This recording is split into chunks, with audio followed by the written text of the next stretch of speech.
Hello, everyone, and welcome. I'm excited to have you here today. We're about to dive into Module 2, which focuses on farm planning and land preparation. This session will cover key concepts and practical steps to help you prepare your land effectively. We'll look at planning strategies and the essential steps for land preparation that set the stage for successful farming. Let's get started and explore how to make your farm setup as efficient and productive as possible. Today, we're going to focus on the learning objectives for this session. First, I want to explain the key points thoroughly, but in a way that feels conversational and easy to follow. We'll highlight the most important concepts so you can really grasp the core ideas. And as we go along, I'll connect these points to the overall theme of the presentation, showing how everything fits together. My goal is to make sure you leave with a clear understanding of what we're covering and why it matters. Let's talk about site selection and assessment, which is a crucial first step when you're establishing or improving your farm. Choosing the right site sets the foundation for everything that follows. A comprehensive site assessment involves looking at several key factors. First, you want to evaluate environmental conditions, things like soil quality, climate, and water availability. These environmental factors directly impact your crop growth and overall farm productivity. Next, resource availability is vital. This includes assessing access to water, power, and labor, ensuring you have what's needed to operate efficiently. Logistical considerations also play a significant role. Think about transportation, proximity to markets, and infrastructure.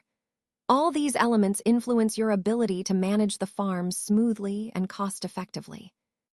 By thoroughly evaluating these factors, you can identify the most suitable location for your farm. The goal is to create optimal conditions that promote successful, profitable, and sustainable irrigated agriculture. Remember, a well-chosen site is the backbone of your farm's success and long-term viability. So taking the time to assess thoroughly really pays off. Let's take a closer look at the climate assessment. First, we have the temperature range, which is crucial because it influences the types of crops that can be grown and the overall comfort for inhabitants.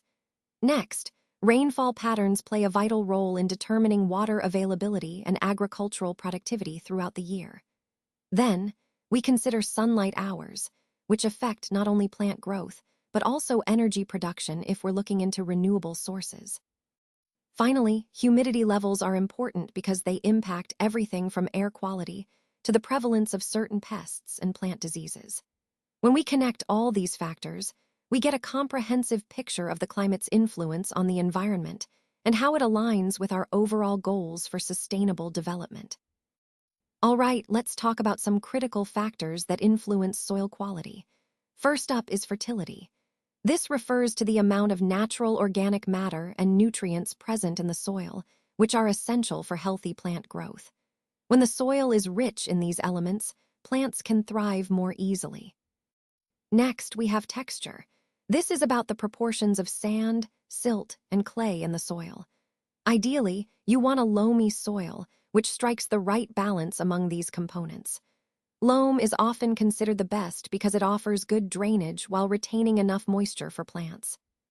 Then there's soil structure. A healthy soil should be crumbly and well-aerated, meaning it has good pore spaces that allow air and water to move through easily. Avoid compacted soil because it hampers root growth and reduces overall plant health. Another key factor is pH level. The optimal range for most plants is between 6 and 7.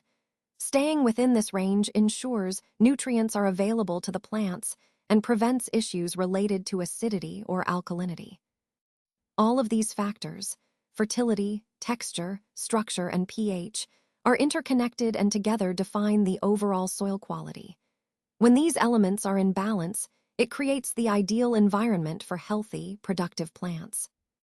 Let's take a closer look at water availability and how it impacts our environment. Water availability is crucial because it directly affects agriculture, ecosystems, and even daily life. Now, when we talk about water, we also need to consider the temperature range. Temperature influences how much water evaporates and can affect rainfall patterns. Speaking of rainfall, understanding rainfall patterns is key. These patterns tell us where and when rain is likely to fall, which helps us predict droughts or floods. Sunlight hours are another important factor.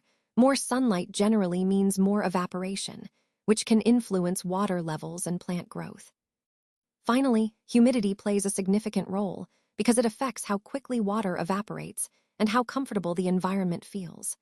When we consider all these factors, temperature, rainfall, sunlight, and humidity, they're interconnected and collectively influence water availability. Recognizing these patterns allows us to better plan for sustainable water use, which ties back to the overall theme of managing our natural resources wisely. Let's take a closer look at topography, which plays a significant role in shaping the landscape. First, we have flat land, which is characterized by very little elevation change. This type of terrain is ideal for agriculture and development because it's easier to build on and manage. Next, we encounter gently sloping land, where the terrain gradually inclines or declines. This type of topography can affect water drainage and soil stability, but it still offers many opportunities for farming and construction.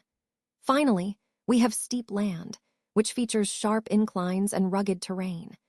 This kind of topography can be challenging for development due to erosion risks and access issues, but it also offers unique opportunities for activities like hiking or tourism. Overall, understanding these different topographies helps us better appreciate how the land influences human activity and environmental management in the region. Let's talk about market proximity. First, the distance to local, regional, or export markets really matters. The closer your market, the easier and cheaper it is to get your products there. Next, road quality is crucial. Having reliable, year-round access can make a big difference in ensuring your goods reach markets on time. Poor road conditions or seasonal accessibility can disrupt your supply chain significantly. Finally, transportation costs tend to increase with greater distances and bad roads. Higher costs not only eat into your margins, but can also lead to post-harvest losses, which is something we definitely want to avoid. So overall, considering how close your market is and the quality of your transportation infrastructure is vital for efficient and profitable operations. Let's talk about labor availability. First, quantity. It's important to have enough workers, especially during peak seasons, to ensure all tasks are completed efficiently. Then, skill level matters a lot. Having workers with experience in pruning, irrigation, and other essential tasks can really make a difference in the quality and speed of our work. Next, we need to consider cost. We want to stay within the prevailing local wages to keep things economically sustainable. Lastly, proximity is key. Workers who are located nearby tend to be more reliable because they can get to the site easily and consistently, reducing delays. All these factors tie back to our overall goal of maintaining a productive, reliable, and cost-effective operation. Ensuring we have the right balance in labor availability helps us meet our production goals while managing costs and quality effectively.